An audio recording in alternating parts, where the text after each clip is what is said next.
সম্মানিত viewer, Saudi আরবে construction সাইটের কাজ নিয়ে কিছু তথ্য দেওয়ার জন্য এবং কিছু কথা বলার জন্য আমাকে বেশ কিছুদিন ধরে বলা হইতেছে। তো সময়ের কারণে আমরা আসলে ওইভাবে ভিডিও নিয়ে আসতে পারি না। তো আজ চিন্তা করছি কনস্ট্রাকশন সাইট নিয়ে একটা ভিডিও দিব এবং কথা বলবো। তাই আমরা কথা না বাড়িয়ে সরাসরি চলে যাই মূল ভিডিওতে। Subscribe to my channel. আসসালামু আলাইকুম সম্মানিত ভিউয়ার্স, সবাই কেমন আছেন? আশা করি ভালো আছেন। সম্মানিত ভিউয়ার্স, দেখেন সৌদি আরবে কনস্ট্রাকশন সাইট এমন একটা সেক্টর এবং এমন একটা অবস্থান সৌদি আরবে বর্তমানে উন্নত বিশ্বের সাথে সৌদি আরবও তাল মিলিয়ে উন্নয়নের দিকে অগ্রসর হইতেছে এবং বিশ্বের আমরা জানি সবচেয়ে বড় বিল্ডিং যেটা বুর্জ খলিফা ছিল আগে, তো বর্তমানে সেই রেকর্ড ভেঙে দিয়ে সৌদি গভর্নমেন্ট কিন্তু অনেক আগে একটা উদ্যোগ নিয়েছিলেন জেদ্দা টাওয়ার নামে, যেটা 1000 মিটার। তো এইরকম আরও বেশ কিছু মেগা প্রকল্প বা মেগা প্রজেক্ট আছে যেগুলো নিয়ে সৌদি গভর্নমেন্ট খুব বেশি ফোকাস দিয়েছেন এবং গুরুত্ব দিয়েছেন পর্যটকদের বিষয়টা মাথায় রেখে। তো সেই যে একটা ফোকাস দিয়েছেন বা গুরুত্ব দিয়েছেন, সেই ফয়দাটা কিন্তু তার কিছু একটা অংশ বা তার বিশাল বড় একটা অংশ বলা যায় যেটা আমরা বাংলাদেশি সেখান থেকে লাভবান হইতেছি। কিভাবে দেখেন, একটা নির্মাণ সাইটে হাজার হাজার প্রবাসী ভাই বোনেরা কাজ করতেছে।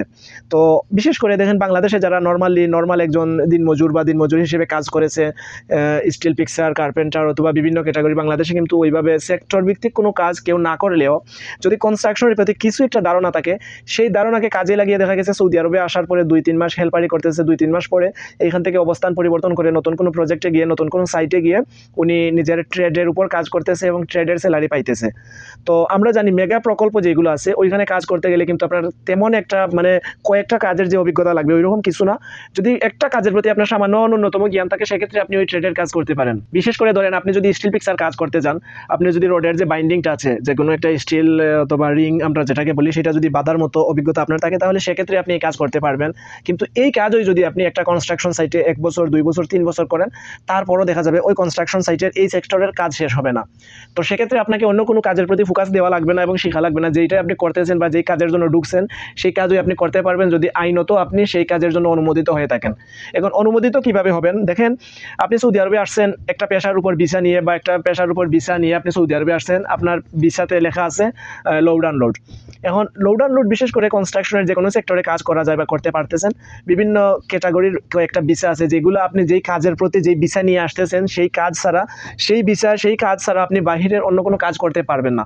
কিন্তু আমাদের বাংলাদেশি ভাই বোনেরা সচরাচর করতেছে, এখানে কোনো সমস্যা হইতেছে না বা অসুবিধা হইতেছে না। তবে ভবিষ্যতে যে অসুবিধা হবে না তার কোনো নিশ্চয়তা নাই বা গ্যারান্টি নাই। যে কোনো সময় যে কোনো সমস্যা হইতে পারে, কারণ আমরা যেই ভিসা যেই পেশার উপর আমরা সৌদি আরবে আসছি বা আমাদেরকে নিয়ে আসা হয়েছে, সেই কাজই আমাদের জন্য নির্ধারিত এবং সেই কাজই আমাদের জন্য বৈধ। অন্যথায় আমরা অন্য কোনো কাজ করব বা অন্য কোনো কাজে আমরা যাব, সেটা আমাদের জন্য অবৈধ।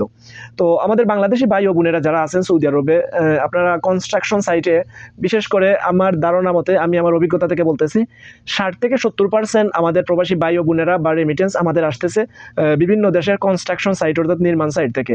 এবং তাছাড়া বাহিরের যে সেক্টরগুলো আছে, যেমন আবাসিক হোটেল অথবা হাসপাতাল অথবা সুপার শপ ইত্যাদি, বিভিন্ন সেক্টরে 20-30% আছে এবং এভারেজে 60-70% না, 80% বলতে পারি আমি, নির্মাণ সাইট থেকে, নির্মাণ কনস্ট্রাকশন যে সাইট আছে সেই সাইটগুলো থেকে আমাদের যে একটা কাজের কর্মস্থল বা কর্ম বাহির হইতেছে।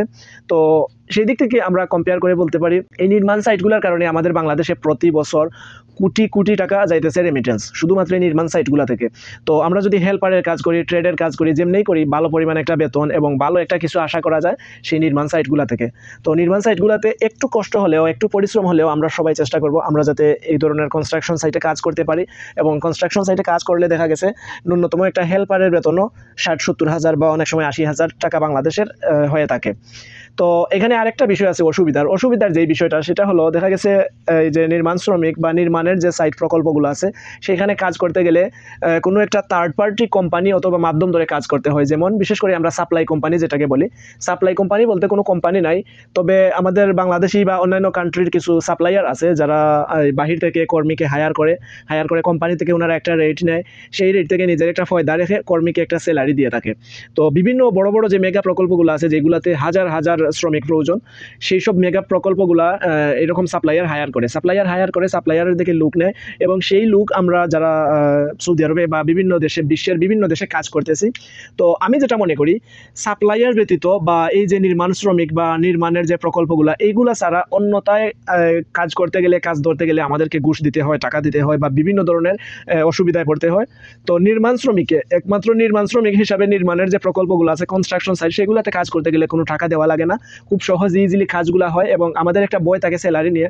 তো আমি আপনাদেরকে সেই ব্যাপারে সাজেস্ট করব, সৌদি আরবে কিছু ভালো এবং খারাপ কিছু সাপ্লায়ার আছে। এমনও সাপ্লায়ার আছে যাদের সাথে আপনি কাজ করলে, আপনি বাংলাদেশে যাওয়ার পরে ওনাদেরকে আপনি অ্যাকাউন্ট নাম্বার দিবেন বা বিকাশ নাম্বার দিবেন, আপনি দেশে যাওয়ার 1 মাস 2 মাস পরে ওনারা আপনাদের টাকা ওনাদের নিজ দায়িত্বে আপনার কাছে পৌঁছাবে। তো সব সাপ্লায়ার যে খারাপ এবং সাপ্লাই কোম্পানি যে খারাপ, আসলে ব্যাপারটা ওইরকম না। কারণ আপনি সাপ্লাই কোম্পানিতে কাজ করলে, সাপ্লাই কোম্পানির মাধ্যমে যদি আপনি কাজ করেন, দেখা গেছে আপনার একটা কর্মস্থান হবে এবং আপনি লং টাইম কাজ করতে পারবেন, এবং কাউকে কোনো ঘুষ দেওয়া লাগবে না, এবং স্যালারিটাও আপনি ভালো পরিমাণ একটা স্যালারি পাবেন। তো সবগুলা দিক থেকে বিবেচনা করে সাপ্লাই কোম্পানি, আমি ব্যক্তিগত হিসাবে, আমি আমার ব্যক্তিগত পক্ষ থেকে আমি সাজেস্ট করব, সাপ্লাই কোম্পানি খারাপ না, এবং আপনারা সাপ্লাই কোম্পানিতে কাজ করতে পারেন। তবে হ্যাঁ, আপনি ন্যূনতম এই কাজটুকু করবেন, আপনি যেই সাপ্লাই কোম্পানিতে কাজ করতেছেন বা যেই সাপ্লাইয়ের আন্ডারে কাজ করবেন, সেই সাপ্লাইয়ের আন্ডারে কাজ করার আগে একটু আপনি আপনার ব্যক্তিগত স্বার্থে আপনি ব্যক্তিগতভাবে একটু খোঁজখবর নিয়ে দেখবেন ওনারা আর কোথায় সাইট চলতেছে, কোথায় প্রজেক্ট আছে, এবং ওই প্রজেক্টের লেনদেন কীরকম, লোকজনকে কতদিন আগে স্যালারি দিচ্ছেন, এইসব বিষয়ে আপনি আপনার ব্যক্তিগতভাবে একটু তথ্য সংগ্রহ করে তারপর আপনারা কাজে যাবেন। তো সাপ্লাই আমি এই কারণে বলতেছি, দেখা গেছে আপনি একটা কফি শপে চাকরি করলে আপনাকে 1000, 1100, 1200 টাকা দেওয়া হবে। এখন 1000 টাকায় বর্তমানে আমাদের বাংলাদেশে 32,500 থেকে 33,000 টাকা হয়ে থাকে। তো এই 30,000 টাকা বেতনের জন্য আপনি 4 লক্ষ 5 লক্ষ টাকা খরচ করে আসছেন, এই যেই টাকাটা উঠাইতে গেলে আপনাকে অন্তত 2 বছর 3 বছর কাজ করতে হবে অন্যের অধীনে, তারপর আপনি বাংলাদেশে টাকা দিতে পারবেন এবং ভালো একটা কিছু করতে পারবেন। কিন্তু আপনি যদি একটা সাপ্লাই কোম্পানিতে কাজ করেন, দেখা গেছে আপনার যদি বেসিক 10 রিয়াল ঘন্টা হয়, আপনার মাসে 26 দিনে 260 রিয়াল ঘন্টা। তো 260 রিয়াল, আপনার 260 ঘন্টা ডিউটি করলে 10 রিয়াল করে 2600 রিয়াল আসতেছে। 2600 রিয়াল থেকে আপনার খানা খরচ বাদ দেওয়ার পরেও আপনার দেখা গেছে এভারেজে 2000 টাকা আপনি টিকাইতে পারবেন একজন হেল্পার হিসাবে। তো আমি সাজেস্ট করব আপনাদেরকে, আপনারা নির্মাণ সাইটে কাজ করার চেষ্টা করবেন, এবং ভালো কোনো মাধ্যম ধরে ভালো কোনো সাপ্লাইয়ের আন্ডারে কাজ করবেন, যাদের আন্ডারে আজ পর্যন্ত একটা টাকা মেরে দেওয়ার কোনো রেকর্ড নাই, এই ধরনের সাপ্লাই থেকে কাজ করবেন। এবং সাপ্লাই কোম্পানি খারাপ না, খারাপ বলা যাবে না, কারণ সাপ্লাই কোম্পানির মাধ্যমেই আমাদের বাংলাদেশে লক্ষ লক্ষ মিলিয়ন মিলিয়ন টাকা যাইতেছে রেমিটেন্স হিসেবে। তো সবার প্রতি অনুরোধ থাকবে, ভিডিওটা শেয়ার করে অন্য একটা বাইকে দেখার মতো সুযোগ তৈরি করে দেবেন, এবং এই ব্যাপারে যদি আপনাদের কোনো নতুন প্রশ্ন থাকে অথবা কোনো ডাউট থাকে, আপনারা ভিডিওতে কমেন্ট করবেন, আমরা সময় করে আপনাদের প্রশ্নের উত্তর দেওয়ার চেষ্টা করব। এত সময় পর্যন্ত পাশে থাকার জন্য সবাইকে অসংখ্য ধন্যবাদ। পরবর্তীতে দেখা হবে নতুন কোনো ভিডিওতে, নতুন কোনো আপডেট নিয়ে। ততক্ষণ পর্যন্ত আপনারা ভালো থাকবেন, সুস্থ থাকবেন, সুন্দর থাকবেন। আল্লাহ হাফেজ, আসসালামু আলাইকুম।